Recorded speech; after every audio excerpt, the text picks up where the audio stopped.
Gentle, thoughtful music begins. Have you ever thought about the weight of a family legacy? Not just money or property, but the stories, the blessings, the very identity passed down through generations. Today we're diving into a powerful story from Genesis 48, a story about a dying father, a long-lost son, and a blessing that would change the course of history.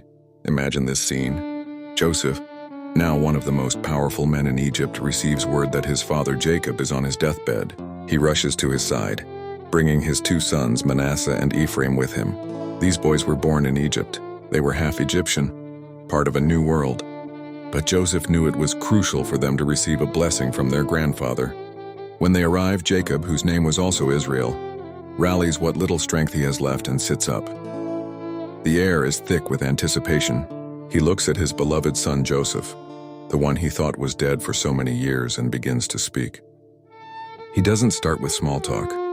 He goes straight to the heart of their family's story.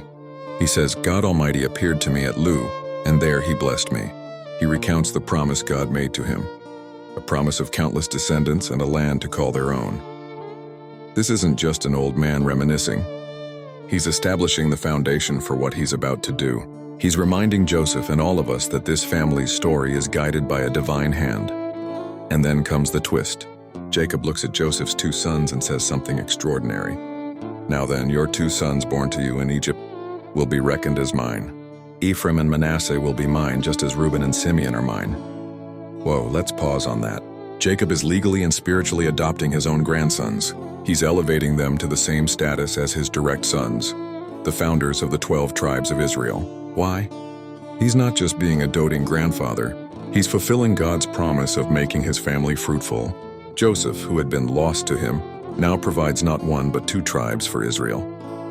It's an act of profound love and prophetic power. He even mentions the deep sorrow he felt when his beloved wife Rachel, Joseph's mother, died. It's a tender human moment that connects the past pain with this present joy. It's as if through Joseph's sons, a part of Rachel's legacy is being doubly honored. Then the old man, his eyesight failing, asks, "Who are these?" It's a poignant question. He can feel their presence, but he can't clearly see the faces of the future he is shaping.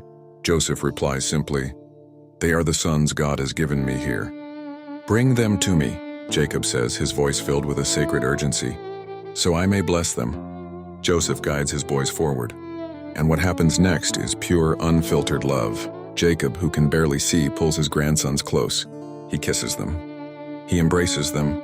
You can almost feel the decades of pain, separation, and longing melting away in that single embrace. And then, with tears in his eyes, Jacob says to Joseph, "I never expected to see your face again, and now God has allowed me to see your children too." Think about that.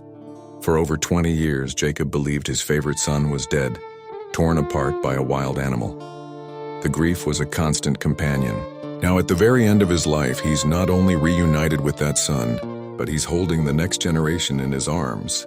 It's a moment of overwhelming grace, a testament to a God who can bring life from death and joy from unimaginable sorrow. It's a reminder that even when we think a story is over, God is often just setting the stage for an incredible final chapter.